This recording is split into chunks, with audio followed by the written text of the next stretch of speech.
Generally ठंडी season में हाथ पगना दुखावा, सांधाना दुखावा, कमरना दुखावा आवुं बधुं थतुं होय छे, जेनुं कारण छे ठंडीना कारणे लोहीनुं जामी जवुं। तो आज डिम्पल्स डिशीज में एवी रेसिपी शेर थशे जे तमारा लोहीने अंदरथी गरमाड़ो आपशे अने परिणामे घणा बधा दुखावाने दूर राखशे, सांधा के कमरना दुखावा पण दूर रहेशे। साथे केल्शियमनो भंडार होवाथी तमने हाडका मजबूत पण थशे। तो रेसिपी शुरू करीए।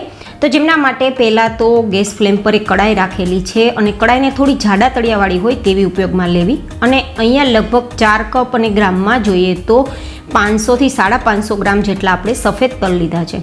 लगभग बधा जाणता हशे के तलनी अंदर केल्शियमनो खजानो पड़ेलो होय छे अने खास करीने शियाळामां तलनी वेरायटी खावाथी लांबा समय सुधी हाथ पगना दुखावा छे ते दूर रहे छे अने पूरा वर्ष दरमियान तमारी जे स्फूर्ति छे ते बनी रहे छे।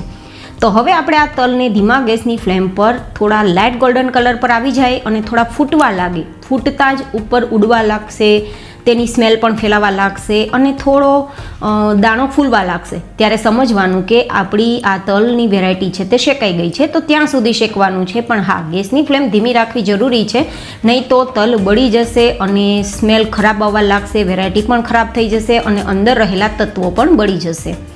तो आ रीते आपणे थोड़ीवार चलाव्युं तो लगभग आपणा तल छे ते शेकाई गया छे। त्यारे तमे जोई शको छो के एकदम कलर चेन्ज थई गयो छे अने थोड़ा दाणा फूली गया छे। जो कि टेक्स्चर जोईने समजी जशो के दाणा फूली ज गया छे। जो हूँ आ रीते बतावुं छुं। हवे आ तलने नीचे उतारी ठंडा करी लेशुं।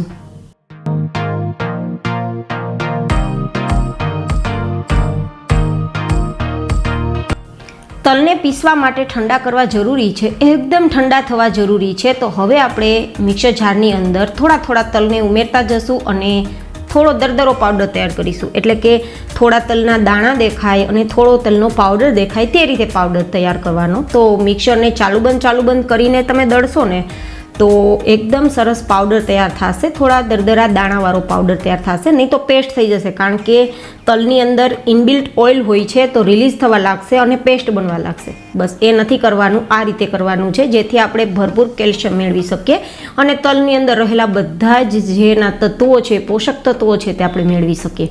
जो आ रीते तमने थोड़ा तलना दाणा, थोड़ो पाउडर आ रीते मिक्समां देखातुं ज हशे मित्रों। तो मैं आ रीते बधो ज तलनो पाउडर तैयार करी लीधो छे।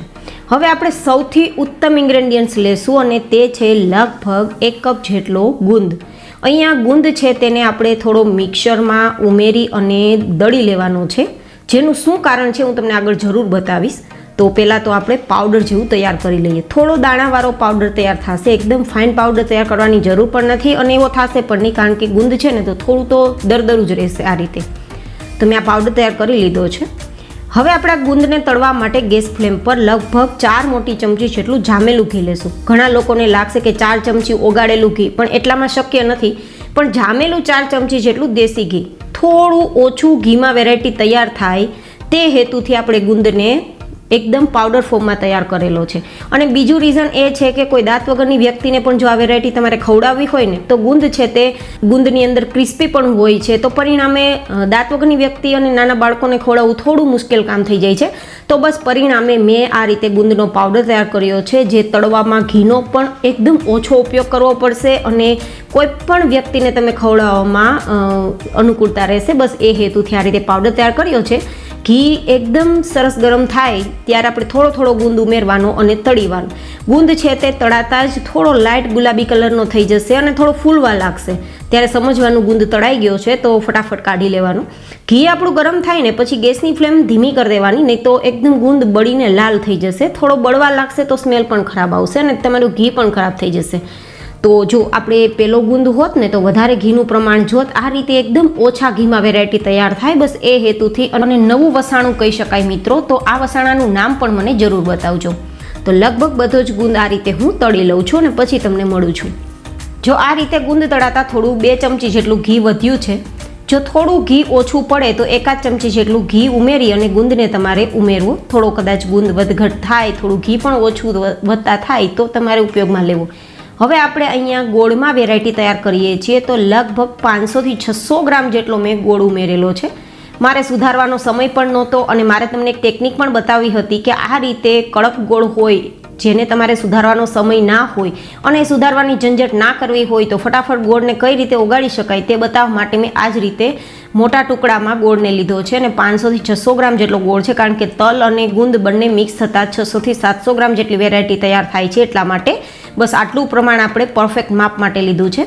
ગોળ છે તે ગરમ ઘીમાં જશે તો આ રીતે મેલ્ટ થવા લાગશે અને થોડો ગોળ છે તે થોડો વધારે કડક હોવાથી ધીમે ધીમે તમે ઘીની અંદર આ રીતે ચપ્પુ લગાવશો ને તો પણ આરામથી ટુકડા થઈ જશે. જો પહેલી રીતે સરળ નથી, પણ ઘીની અંદર ગોળ મૂક્યા બાદ ચપ્પુથી તમે ટુકડા આરામથી કરી શકશો, જે હું તમને ગેરંટી આપું છું. મેં તમને બતાવ્યું પણ સામે જ છે તમારે કે કઈ રીતે ગોળ આરામથી મેલ્ટ થઈ ગયો, સુધારવાની ઝંઝટ નહીં, સમય વધુ હોય કે ના હોય આ રીતે તમે ફટાફટ કરી શકો, બસ એ હેતુથી. અને હા મિત્રો, ધીમા ગેસની ફ્લેમ પર માત્ર આ ગોળને તમારે ઓગાળવાનો જ છે. ગોળ થોડો પણ જો પાઈવાળો બની જશે, એટલે કે ચાસણી કે પાયો આવી જશે તો વેરાયટી કડક થઈ જશે, કારણ કે શિયાળો છે તો વેરાયટીને કડક થતાં સમય પણ નથી લાગતો. અને ઘી ઓછું છે, આપણે પાણી કે દૂધનો ઉપયોગ નથી કર્યો તો વેરાયટી કડક થવાના ચાન્સ પૂરેપૂરા છે. તો ખાસ ધ્યાન રાખવાનું, ધીમા ગેસની ફ્લેમ પર ગોળને માત્ર ઓગાળવાનો છે અને થોડા હલકા હલકા ગોળ ઉપર બબલ્સ આવે ને પછી આપણે ગેસની ફ્લેમ બંધ કરી દેવાની છે. તો આ મેથડ મેં તમને અપનાવી છે. તમને ગોળને ઓગાળવાની મેથડ કેવી લાગી તે પણ કોમેન્ટમાં જરૂર બતાવજો. આપણો ગોળ ઓગળી ગયો છે તો ગેસની ફ્લેમ બંધ કરી નીચે ઉતારી લેશું.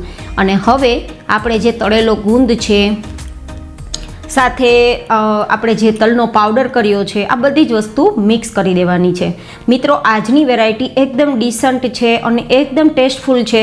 ઓછા ઘીમાં ઓછી ઝંઝટે બની જાય છે, લાંબા સમય સુધી સ્ટોર કરીને ખાઈ શકો તેવી વેરાયટી છે. અને દિવસ દરમિયાન લગભગ એક લાડુ કે એક ટુકડો તમે આ વેરાયટીનો ખાશો તો શિયાળા દરમિયાન ખાધેલી વસ્તુઓના કારણે પૂરા વર્ષ દરમિયાન તમને શરીરમાં કોઈ પણ પ્રકારના દુખાવા નહીં થાય અને કેલ્શિયમ તો ક્યારેય નહીં ઘટે, આ મારી તમને ગેરંટી છે. મિત્રો, તો આ વેરાયટી જરૂર ટ્રાય કરવા જેવી છે. ટ્રાય કરો તો મને કોમેન્ટમાં ફીડબેક આપજો કે વેરાયટીનો ટેસ્ટ કેવો લાગ્યો. હવે સૌથી વધુ હેલ્ધી કહેવાય, આયરનનો ખજાનો એવું ટોપરાનું છે 1 કપ જેટલું મેં લીધું છે, જેથી વેરાયટીની અંદર બધી જ વસ્તુઓ આપને મળી જાય, બધા જ પોષક તત્વો આપને મળી જાય, એ હેતુથી મેં વેરાયટી એ રીતે ડિઝાઇન કરી છે. 1 ચમચી જેટલો સૂંઠનો પાવડર શિયાળાના કારણે કફ અને શરદીઓને દૂર રાખે, બસ એ હેતુથી તમે આ ગંઠોડા પાવડર અથવા તો જે અડદિયાનો પાવડર કહેવાય, અડદિયાનો મસાલો કહેવાય તે પણ ઉમેરી શકો છો, પણ સૂંઠ પાવડર હર ઘરમાં અવેલેબલ હોય છે તો મેં ઉપયોગમાં લીધો.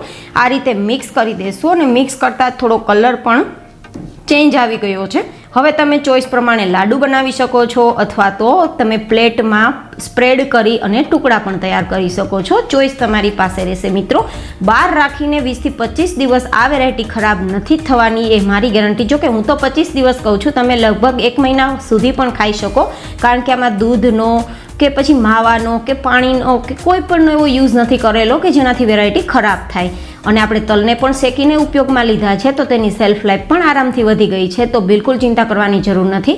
તો હું થોડું પ્લેટમાં આ રીતે ઘી લગાવી અને સ્પ્રેડ કરી દઉં છું.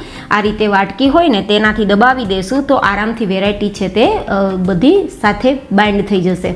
તમને લાગશે કે આ છૂટું છૂટું છે, પણ ચિંતા ના કરતા, જેમ ઠંડુ થશે તેમ જામી જશે, કારણ કે ગોળ છે ને તો બધી જ વસ્તુ પકડી લેશે. અને હવે ચોઈસ પ્રમાણે ટુકડા કરી તમે સર્વ કરી શકો છો અને એરટાઇટ બોક્સમાં ભરીને 1 મહિના સુધી ખાઈ શકો છો, ફ્રીજમાં રાખ્યા વગર ખાઈ શકો છો. હવે જો તમારે લાડુ બનાવવો હોય તો આ રીતે બંને હાથથી થોડું દબાવીને લાડુ બનાવવો. જો એ લાડુ બનશે તો પણ છૂટો નથી પડવાનો, પણ હા, ખાતી વખતે માખણ જેવો મુલાયમ લાડુ બનશે, જે હું તમને ખોલીને બતાવીશ. અત્યારે તમે જોઈ શકો છો કે લાડુ એકદમ સરસ બંધાઈ ગયો છે અને આરામથી 2 ભાગ થઈ જાય આટલો માખણ જેવો મુલાયમ લાડુ છે. તો દાંત વેગની વ્યક્તિ હોય કે પછી બાળક કે વડીલો હોય, કોઈ પણને ખવડાવી શકો તેવી વેરાયટી, બધા જ લોકોને ઉપયોગી બને તેવી વેરાયટી છે. એન્ડ હા ગાઈઝ, વેરાયટીનું નામ આપવાનું બિલકુલ ના ચૂકતા. ફરી મળીશું એક નવી જ ઇન્ટરેસ્ટિંગ રેસીપી સાથે. ત્યાં સુધી bye bye and take care.